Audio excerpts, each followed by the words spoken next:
Is Trump being an effective president so far? I think Trump has done a really good job at being effective in creating scandal in the White House. And now Anne's right, it's been 7 months. But remember, when Trump was campaigning, he made a lot of promises about what he's going to do on day one. What he's going to do on day one. Well, what has he done since day one? I mean, he has definitely applied for more visas for foreign workers to come in and work for his properties. He's definitely done that. He has increased the cap for foreign workers to come into the country. And so he basically turned his back on his base, and I'm unsure whether or not they're even aware of that. So, no, he hasn't been an effective president. If anything, there's been a lot of entertaining drama and scandal, but that's it. I think we're going to have to do that. What I was saying about the 7 months is when I think about, before 9/11, what did Bush do? I don't remember anything. Until Obamacare passed, I don't remember anything Obama did. So, yeah, there's been a lot of excitement, some of which I'm not that thrilled about. But is he an effective president? Well, how do you judge that? What did he run on? What did he promise? I think none of his supporters, maybe some of them, really just thought it would be fun to have this tacky billionaire in the White House. I think most people thought, no, he's the only one raising the issues we have been dying to have some president raise. And, screw you Republicans, screw you Democrats. We're going to put this nut in the Oval Office because he will at least put Americans first and not Wall Street first. And has he done that? Well, in 7 months, he's really going after MS-13. He's attempting to prevent terrorists from coming into the country. The courts, so we're getting massive resistance from the Democrats, as usual, as we got during the civil rights era. But he'll win in the end. He's interviewing for the wall. He has a fantastic attorney general. He has a fantastic head of ICE. So as for what he has promised and whether he's implementing it, I'd give him a B. I dare anything. I am Skeletor. Do you, Boo? Does the president think that he has a fantastic attorney general? He seems to not agree with you. If we're going to get into the flaws of the Trump administration, I think the original sin was something that I've been perfectly open with him and the world about. Americans don't like nepotism. I don't think he should have brought his son-in-law into the White House, and I think a lot of this has to do with him being worried about the investigation going after his son-in-law. I think he's right not to want an independent counsel. There's a reason Congress got rid of the independent counsel law. You can't just have this unaccountable roving commission looking at everything you've ever done. I understand. I feel his pain. I feel his frustration. But no, you shouldn't be, posting your own attorney general. If you don't like him, fire him. You're the president. But look, he's done. I don't think that is nearly as bad as the first thing I didn't like that he did. And it's really just about two things. And that was, one of the things we voted for, don't get us involved in any more pointless wars.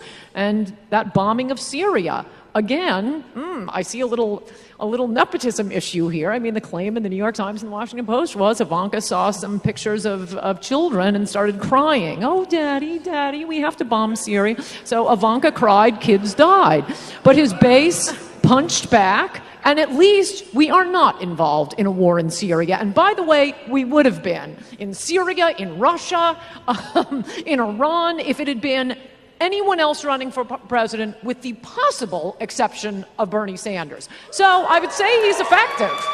He hasn't gotten us involved in a pointless war, and he is pretty well following through on the immigration stuff. He's pretty well following through on the trade stuff. That's all I care about. I don't care about the tweets. I love the tweets. The first thing that I want to address is this notion that he is not escalating war abroad, which is completely false. So within the first 3 months of his presidency, he actually escalated some of Obama's foreign policy in the form of drone strikes. In fact, it increased 423%. We are bombing like crazy in places like Yemen. Okay? And this whole notion that, this Muslim ban is trying to keep the terrorists out of the country. Doesn't anyone else find it a little strange that Saudi Arabia, one of the countries that was obviously involved in what happened on 9/11, is not part of that Muslim ban? Couldn't agree with you more on Saudi Arabia. The only thing I'll say in response to that is every single general, Every single presidential candidate wants to suck up to Saudi Arabia. That's right. Trump is the most and by the way, I'll throw one in for you. We're continuing this pointless Obama war in Afghanistan. We've been in there 17 years. What are we doing there? But all of his advisors and all of your favorite Republicans, John McCain and Lindsey Graham, oh no, they want a full-blown, relationship with Saudi Arabia, and we'll go to war in Syria, we'll go to war in Russia. No, Trump is, at least on the war front, he's doing better than anybody else would have. As for, Obama being a kick-ass on, hard ass on immigration. No, this is a total lie. 2 quick points I will make. One is this is a Washington metric that if you spend more money, you're getting serious about it. No, spending money on Border Patrol means more government workers, more unionized workers, more taxpayer money. It does not mean more enforcement. And what Obama did to make it look like they were doing enforcement is they redefined deportation. It used to be, for 50 years, you turn somebody away at the border. That's not a deportation. You turned them away at the border. Suddenly, under Obama, they started describing the turn them away at the border as a deportation. So, it's like a failing school saying, we just changed the passing grade from 70 to 40. And look, all the kids passed. That's what we got under Obama. We're getting deportations. You wouldn't have so many people weeping about the deportation. There was just another one, I think in Bloomberg yesterday, someone weeping about, it was an ICE agent saying, oh, these ICE agents are coming to me and they actually want to deport people. No, ICE is able to do its job now, and they haven't been, not under Obama, not under Bush. All right, first to you. I need to respond to that because there were a lot of misleading statements that you mentioned, and I'll tell you why.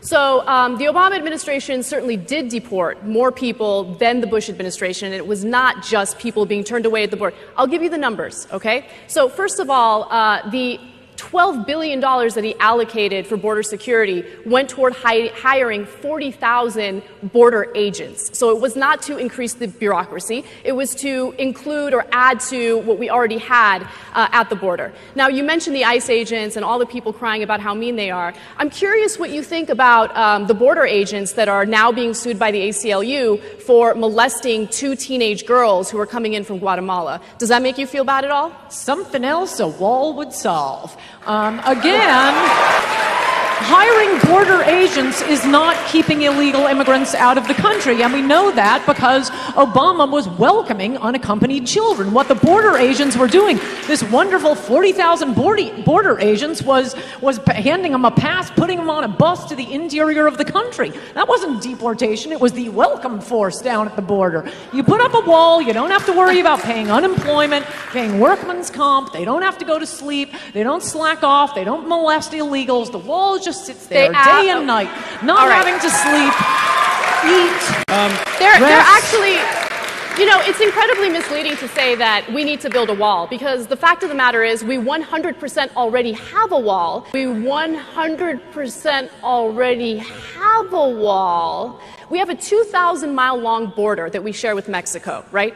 About 1,000 miles are already covered by a wall. The rest, we're talking about a river, and we're talking about treacherous terrain. We're talking about mountains, okay? One of the reasons why he hasn't built the wall yet is because it's almost impossible to build the wall in the areas that we're talking about. There's a ton of issues with building the wall in the remaining area, including U.S. properties. We have resorts, we have U.S. properties that would essentially be divided in half if we continued building that wall. And by the way, it's a gigantic waste of resources. How about our taxpayer money actually go back to us as American people? How about that? How about that? How about that? How about that? How about that? Okay. All right. So you brought up health care. We're all thinking about health care, a huge issue this week. Trump care for now is dead.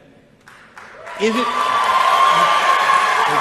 We're only going to get about 3 questions if you keep this up. Quiet, or I'll turn you into a suitcase. Is it right for the president to say, let Obamacare fail?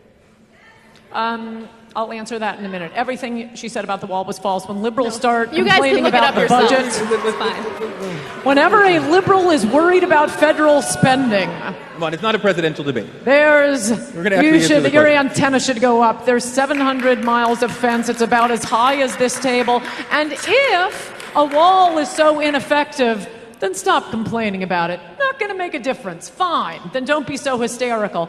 As for Obamacare, it's very simple. I think Trump made the mistake of allowing Paul Ryan to set the agenda. President Trump got to Washington with both political parties, the entire bureaucracy, and the entire legacy media against him. It wasn't his job to find the proper replacement for Obamacare. That should have been done by the Republicans, who've had 7 years to do it, and they didn't do it. It was a disaster. Unfortunately, this is the problem with my party. They accept the behemoth. They act like they're free marketers, and then they, our big change to give you an example, and it happens to be a perfect metaphor here, when Ronald Reagan ran for president, one of his campaign promises was eliminating the Department of Education. Today's Republican Party, their idea of Austrian economics is no child left behind. Well, no, that's not getting rid of the Department of Education and sending education back to the states. We want a real free market solution. I think what they should have done with Obamacare, which I have been writing about, I've been screaming from the rooftops, is don't touch it. The whole key is separating the welfare cases from the free market cases.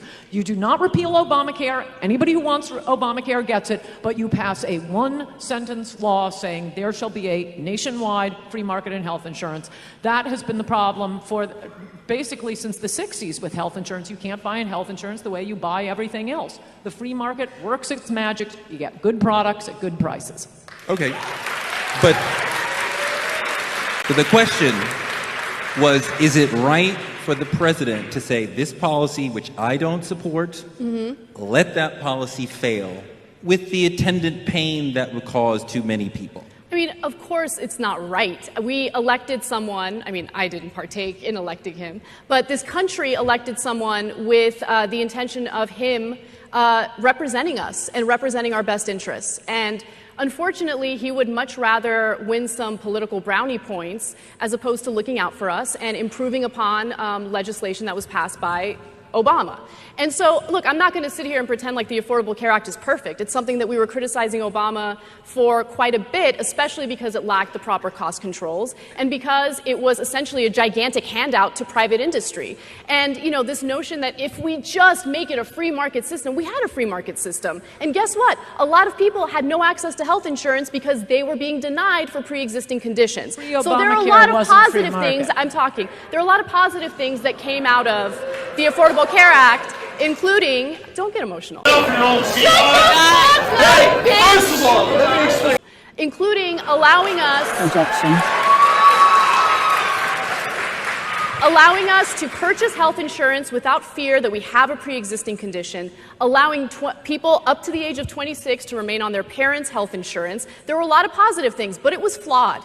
And instead of Republicans coming in and saying, hey, you know what, let's find a way to lower these premiums. Let's find a way to improve upon this legislative win that the Democrats had, they're like, no, let's let it implode. In fact, either let's let it implode or let's just take health insurance away from tens of millions of Americans. That's not leading, that's not representing the best interests of Americans. I was trying to guide you. We did not have free market health insurance before Obamacare. We haven't had free market health insurance, anything resembling it, since, 1940 or 50. Even then we didn't. But we do have a free market, or pretty much of a free market, in things like flood insurance, car insurance, so you have some idea how it works. And if you live in California, you aren't forced to buy health insurance for hurricanes. If you live in Florida, you are not forced to buy insurance for earthquakes. A real free market in health insurance would get so many people off the welfare side of it. We could see how it would work. There's an exception to Obamacare right now that allows a sort of free market if you say you're a Christian outfit. And probably any sort of religious group can say, we're in this together. It's not technically insurance. It costs $50 a month, but you don't have to pay for lots of stuff you don't need. It's what's known as health insurance. People put their money together every month. And until you're thinking about this the same way, unfortunately, my party is thinking about it. No, we start with the assumption that there will be a huge government program and make teeny tiny little edits. No, just allow us to buy health insurance the way we buy orange juice, shoes, houses, computers, all these things, cell phones, flat screen TVs, all these things get better and cheaper over time through the magic of the free market. I always feel like I'm explaining to a little Soviet woman after the end of the Cold War how she's going to get bread if the government doesn't provide it. No, it's amazing. It's the free market. And that's what they need to do. Typically, after a difficult election, the leader would try to bring the country together. And I don't think it's a partisan point to say that Trump has clearly been focused on his supporters and policies that they want, and is not making any effort to sort of bring over people who are not even with a speech to mollify people who were not originally with him. Two questions. Can he win over some progressives, and should he try? I mean, I feel like he needs to work on winning over some members of his own party first, because he seems to be having a difficult time with that. But the fact of the matter is that, politics have become so divisive and so incredibly polarized. I have no respect for women who voted for Trump. And I don't think he genuinely has an interest in reaching across the aisle and convincing progressives to work with him. I mean, he's made progressives the enemy. And so I don't really see much hope for that. But what I do somehow now miraculously see is some hope in terms of members of Congress, members of Senate working together to come up with some better solutions. And, he might threaten Susan Collins and Lisa Murkowski, but I give them a tremendous amount of credit for actually sticking to their guns and representing the best interests of their constituents. To you, can he win over some progressives, and should he even try? I hardly think you can blame Donald Trump for the divisiveness in the country, for Pete's sake. But I mean, obviously he did.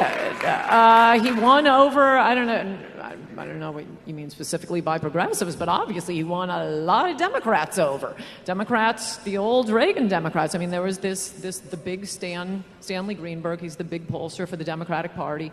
Went from Yale Law School, and he spends a lot of money and takes a lot of time. And he's been going to one county, Macomb County in Michigan, every 4 years, because that's like a microcosm of the Reagan voters. He's been polling them.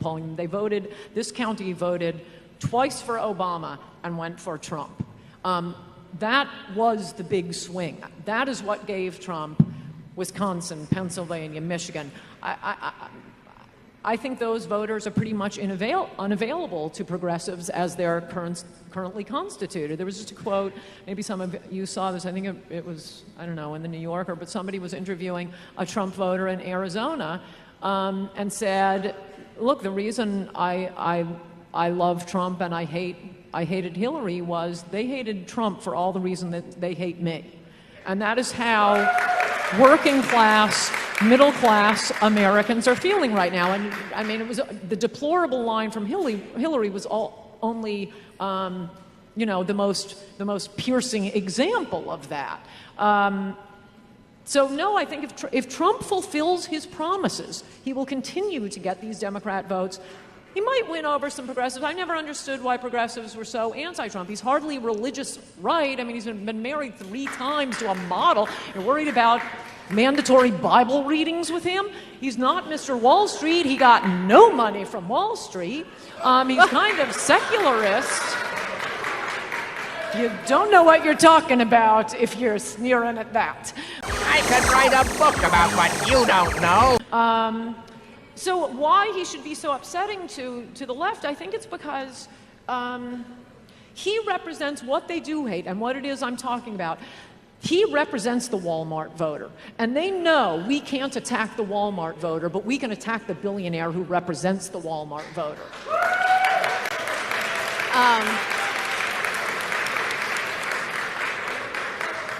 I'm loving this audience. You guys are fun.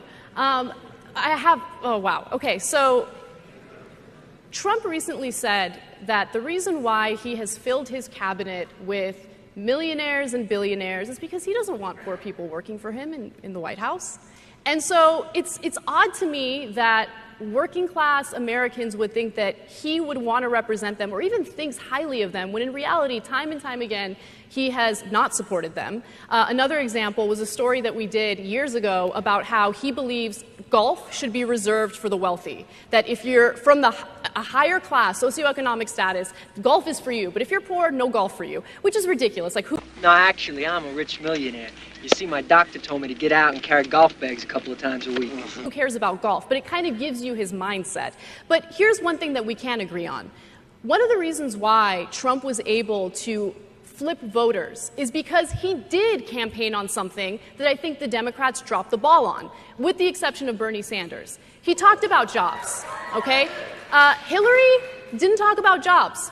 At least didn't do so in a substantive way that was convincing and persuasive. He pretended like he was going to look out for people who had lost their factory jobs, people who had lost their jobs because the coal industry is no longer something that makes any sense in this country, right? So he's reaching across, he's reaching out to them and saying, I'm going to look out for you, I'm going to look out for you. But has he looked out for them? Why is he applying to have foreigners come into this country and work on his properties? If he cares about employing these poor people who have lost their jobs, why wouldn't he hire them?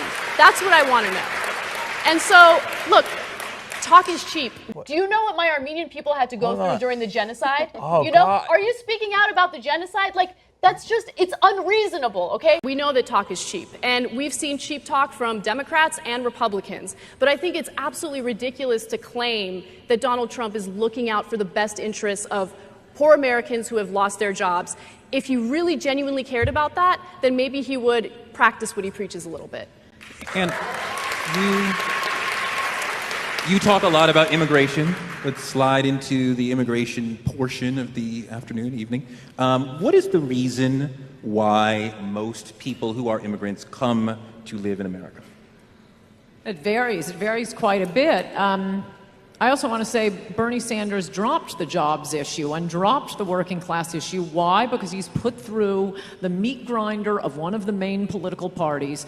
And you are not going to get, it is the uniparty in Washington against the people. That was what Trump represented. And the proof of that was the interview that Bernie gave. I think it was to Salon, and he said something about, he was asked about, I remember the guy that I can't think of his name right now. Anyway, who said, well, yeah, of course you're for open borders. And Bernie Sanders said, no, that's a Koch brothers idea. They want the cheap labor. That was what his position used to be. But then, oh, no, has to be for open borders because he's running as a Democrat. That is what hurts the working class, the low-wage workers, more than anything else. We're just going to keep dumping more low-wage workers on the country. And that is in answer to your question. I mean, a lot of them are coming for the welfare benefits now. As Milton Friedman said, you can't have a welfare state and open borders. And we're getting a lot of that now. Pre-1970 immigrants made more money, bought more houses than the people who already lived here. Post-1970 immigrants, vastly poorer than the people who already live here. Well, that's just competing for resources, both for government benefits and for jobs from our own poor people. How about we bring in people to compete with talk show hosts and senators and governors and Wall Street bankers? Then we'll see, how much compassion we have for the rest of the world. But Mark Zuckerberg doesn't want somebody to compete with him for his job. He wants to bring in people to compete for his landscaper's job. That is how Donald Trump cares about the people who are being hurt and have been left behind and ignored by both political parties for decades now. So all it takes is a quick Google search to find that undocumented immigrants have no access to government benefits. In fact, yes. In fact, in 1996, milk, bread.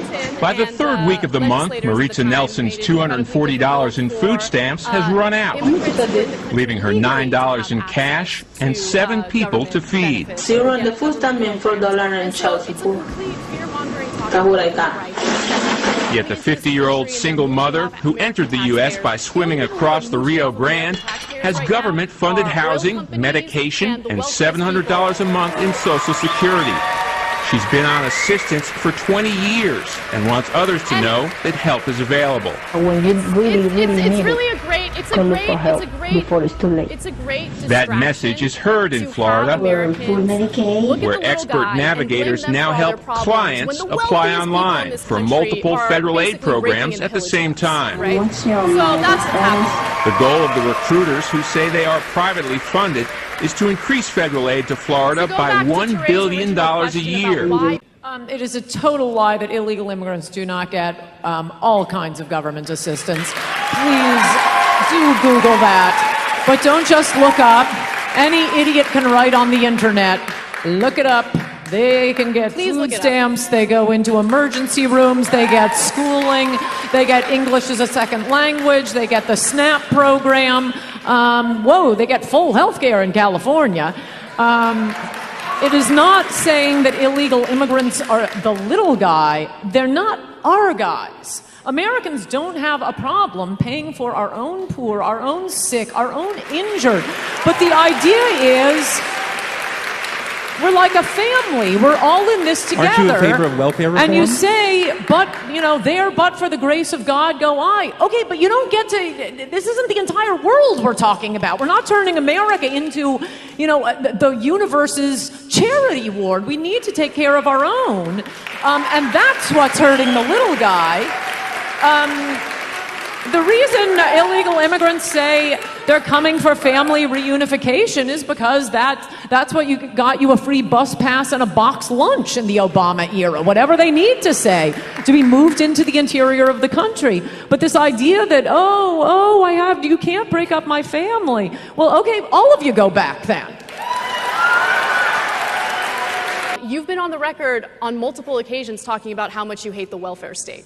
And so you don't care about taking care of anyone. You care about lower taxes for yourself, and that's pretty much it. And look, as I just tried to explain, but again, it's like talking to the old Soviet woman who doesn't grasp the free market. Name calling is super isn't a classy. question of whether we take care of our poor. And I must say, immigration makes everything harder, and one of the biggest things it makes harder is the distribution of welfare. Look at all of the scams on welfare. Is that going to the poor? No, it's going to the Russians in Brighton Beach. It's going to the Cubans in Miami. It's going to the Arabs up in Michigan. One thing that immigrants, legal and illegal, really have quite a strong proclivity for that is not part of our native American, even our Native American criminals, are massive financial frauds and government frauds. They don't consider themselves part of our kin, part of our family. It isn't that we're all in this together. America is like Disneyland to these criminals. It is ripping off all of these systems. So to say you want welfare to be distributed in a way that is useful, that helps people, that gives them, allows them to get work and jobs, is not being against helping the poor. It is being for helping the poor. Look, I'm not afraid of different cultures, right? I'm not afraid of people speaking Spanish. It doesn't get me emotional. It doesn't make me feel scared. And I know that there are some people who feel afraid of that happening. My parents are immigrants. My dad was born in Syria. My mom was born in Armenia. I was born here in Los Angeles. And nothing makes me happier than seeing different cultural, different heritages all around me. And for some reason, there's this fear on the right in regard to different cultures. I know that you, Anne, have spoken extensively about, oh my God, English is no longer going to be the main language in the United States. That's not true. That's not true. And besides which, why does it make you so uncomfortable to hear people speak Spanish, right? And then you also refer to your own family members as settlers. Well, okay, so they got the luck of the draw and they were able to come into this country and settle without, people discriminating against them and stopping them from doing so. But who are we to say, oh, Mexicans can't come in because, as you say, you think they're peasants? I don't think they're peasants. I actually think that they enrich this country with their culture. So. First of all, this sneering mocking of Americans who suddenly wake up one day and find out no one is speaking English in their neighborhoods, I think is extremely elitist and snooty. I'm quite sure you all wouldn't like it your kids came home from school and they sounded like Sarah Palin, I think that would be a cultural shock for you. Certainly in California, most of the neighborhoods that have gone all Hispanic are black neighborhoods, and not through casual movement. One of the ways our culture changes with immigration, both legal and illegal, is there is not a lot of tolerance, as much tolerance as Americans have. You have black gangs, or rather Hispanic gangs, going into the black neighborhoods, screaming epithets, throwing bottles at their houses. The LA Times has written this up extensively. So I think it's very sneering and mocking of you to be referring to mostly African American and other immigrant neighborhoods that suddenly aren't speaking English, and oh, they're afraid of Spanish. No, they think that their kids shouldn't be turned away from a job at McDonald's because they don't speak Spanish. That was one witness's testimony in Congress, a black guy from Los Angeles.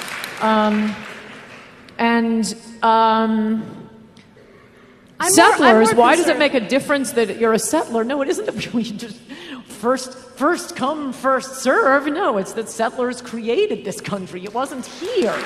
And yeah, a lot of things change when we bring in particularly such large numbers. I mean, there's a reason that the main immigration restrictionist group in the country is called Numbers USA, not, Mexicans Suck USA. It's that we do need to assimilate people to this wonderful country of ours, where we do learn to be tolerant and not practice racism or anti-Semitism and respect one another. For those of you who think that anti-Semitism has gotten worse, the ADL does studies on this every year, and every year they find that the main practitioners of anti-Semitism are your Hispanic friends. So you might want to reconsider the mass just amnestying them all as they're coming in. No, we do have a wonderful country, and we need to take time to assimilate people, not let them live in ghettos and bring in their cultures. There's a reason they left their cultures to come to our culture, and we didn't leave our culture to go to theirs. When you say the settlers created the country, are you including the enslaved Americans as settlers, or is that a separate group? Yes, I am, actually. Not settlers in that sense, but I mean, as many people have pointed out, we are not a multiracial country, we are not a multicultural country, we are a biracial country. For 400 years, this country was black and white. And we have had black people here as long as white people. Is this a biracial country? And African Americans. Can I finish this point? It seems to have set off the crowd. Look, African Americans obviously got the short end of the stick for about 200 years. This is why I was explaining on the last panel. This is why we have civil rights. This is why we have constitutional provisions. This is why we allow, this is why we have affirmative action. It wasn't the Rainbow Coalition. It was to make up, to redress specific grievances done to African Americans, slavery, Jim Crow laws, and now suddenly, everybody's running across the border and, oh, me too, I'm part of this. No, civil rights are for African Americans. They are not for people who arrived yesterday or last week. We didn't do anything to you. Republicans didn't do anything to anybody. In that long-winded rant, you proceeded to insult people in a racist way and then have the audacity to say that our immigration policies are racist, or allowing more immigrants in would lead to more racism. It's absurd. How is anything I said racist? How is what you said? You just talked about people speaking Spanish and how parents don't want to hear that because they're concerned that their kids might want to end up working at McDonald's. You're assuming that people are coming into this country. No, you weren't listening. Yeah. No, there was a testimony before Congress from LA communities where black witnesses were going in saying, my kid applied to the local McDonald's, they wouldn't hire him because he didn't speak Spanish. It is mostly black communities that are being overwhelmed with illegal immigrants, and to be mocking them and saying they're afraid of Spanish people, I think is very dismissive and insulting. Well, here's what happens in this free... Hold on. Try again, dickhead. You like the free market, right? You love the free market. I love the free market as well, as long as you don't have... Let me finish my point. Keep going. Okay. In a free market, of course, there will be competition for certain jobs, right? And so the most skilled worker is likely to get that position. Being bilingual is a skill. You're able to communicate. And I get it. If you're not bilingual, it makes you uncomfortable. You're not as competitive. But guess what? You know, we live in a country where you have all the resources at your fingertips. You can learn a language for free online. And so enough with this victimhood, because I feel like there's a lot of victimhood coming from you right now, right? If you want to compete for these jobs, go out there and learn. Pick yourself up by the bootstraps. Learn a new language. There's nothing wrong with knowledge.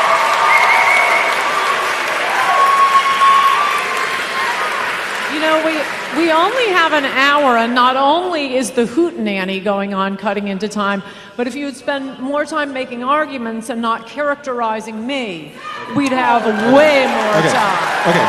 So you started the last one. You're going to start this one. We're going to start talking about criminal justice a little bit. Okay. It's a big moment this week when the president gave a speech in front of a room full of police officers and suggested that they should be rougher with the suspects. I think that's a fair characterization of what he said. And the officers applauded that. Right. So apparently they agree with him. Should police officers be rougher with suspects? Being rougher with, I mean, I don't know how much more rough you can be when we live in a country that justifies the slaying of a 12-year-old kid who's playing with a toy gun at a park.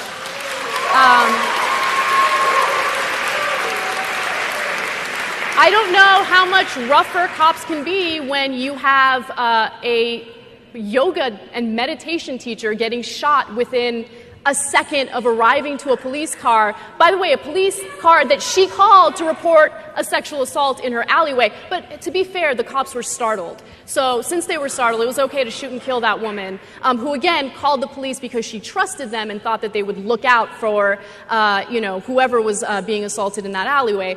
So I don't know how much rougher cops can be. I mean, look, I think that it is true that cops have an incredibly difficult job, and we're living in a country that's swimming in guns. And so the paranoia is understandable. But at the same time, there needs to be a real conversation without fear-mongering about what we can do to make sure that cops do their jobs effectively so 12-year-olds aren't shot, or an individual who's literally running away from the cops doesn't get shot, or if someone lets a cop know, hey, I have a licensed gun in the glove compartment, that individual doesn't get shot right away. Well, the peaceful yoga instructor was shot because of immigration combined with this insane idea that we owe immigrants affirmative action. This Somali was rushed through the Minneapolis police cadets exam, violated about 4 rules off the top of my head so that the good people of Minnesota could brag about having a real live Somali on the police force. That was what killed Justine Damon.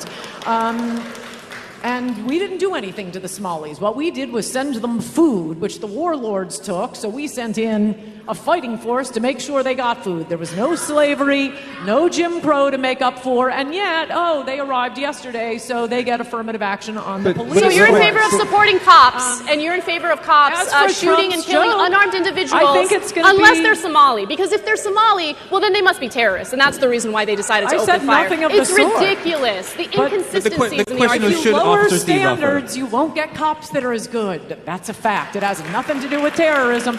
As for what Trump said, I mean, look, you guys, have at it. If you want to adopt the feminist motto of that's not funny, fine, have at it. I'm sure you'll swing the electorate. Trump was joking, people laughed. Analyzing Trump's every joke is, I think, not helping you. Yeah. So, killing unarmed people is real funny. So, yeah, okay. I mean, it could have been a joke. It did seem very Borscht Bell. The whole thing was very jocular. So I don't know. Maybe he was joking. But okay, let's go a little broader with the same point, right? Black Lives Matter has spent years saying we have a policing violence problem. Do we have a police violence problem? Not as much as we have a black males killing black males problem. And that's,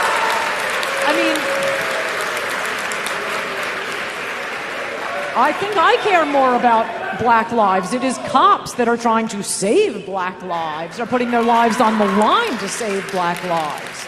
I also think that so much of this is brushing what I think the original problem is under the rug, and I don't want to drag us in a completely different direction, but it is the destruction of the black family by the welfare state, paying women to have illegitimate children.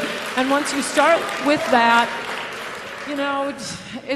all is lost at a young age, and I think that's what we really need. I wish instead of spending so much time trying to assimilate and English as a second language, if instead in the 60s we had just spent it all on African Americans, I think would be a lot better off. Yeah. We also have a problem in the country of white men killing white men, because guess what? Criminals kill people in their areas, and we live in segregated neighborhoods. And so if you look at the numbers, you see the same thing when it comes to white individuals. So that right-wing talking point is empty, to say the least. But anyway. Go ahead. Again, try to get into the heart of the issue. Is there racial bias in the criminal justice system? In the new Jim Crow, Michelle Alexander talks about black people are over-arrested, over-prosecuted, over-convicted, and over-sentenced. Well, right? my favorite stat when it comes to that has to do with marijuana, because I love marijuana. So, It's interesting because there was a study looking specifically into marijuana use rates, and they compared white marijuana users to black marijuana users, and the researchers found, all right, they use marijuana at similar rates. But it's interesting because blacks are 4 times more likely to be arrested and prosecuted for marijuana possession. Which is, by the way, I don't care if you're black, white, Asian, Latino, it doesn't matter. You shouldn't be prosecuted for marijuana possession. That's a gigantic waste of our resources.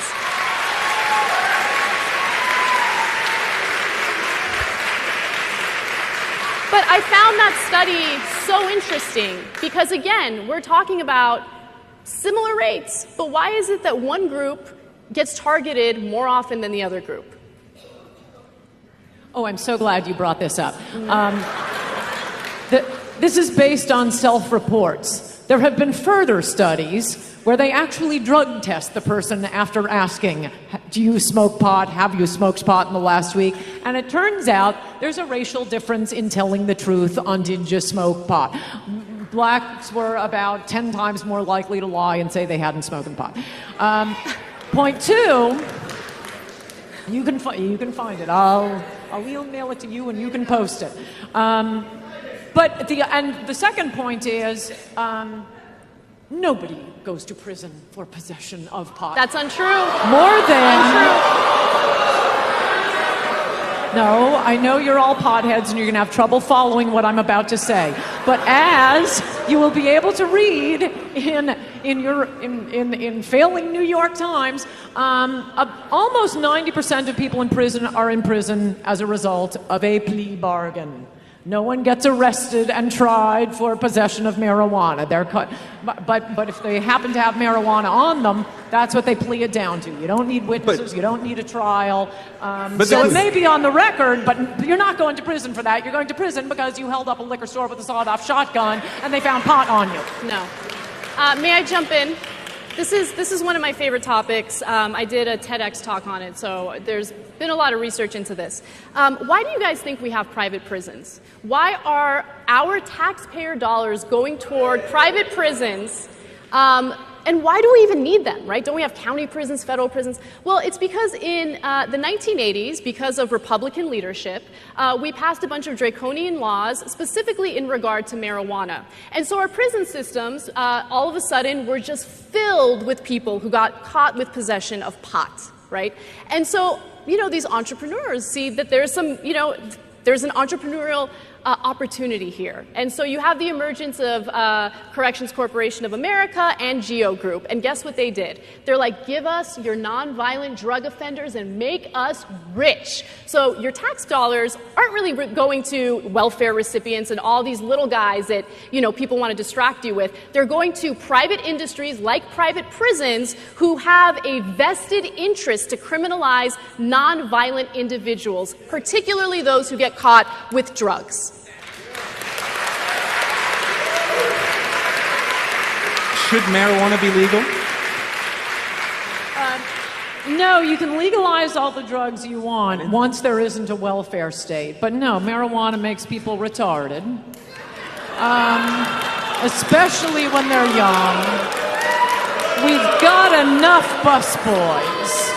We're bringing in busboys by the million through our immigration policy. We do not need a country of busboys. We're destroying the country. How many of you guys smoke pot? Okay. Yeah. Our time is up. Ah. This has been extraordinary. I think this is what Politicon is about. Both sides talking, arguing passionately. Thank you guys. Thank you, Anna Kasparian. Thank you, Ann Coulter.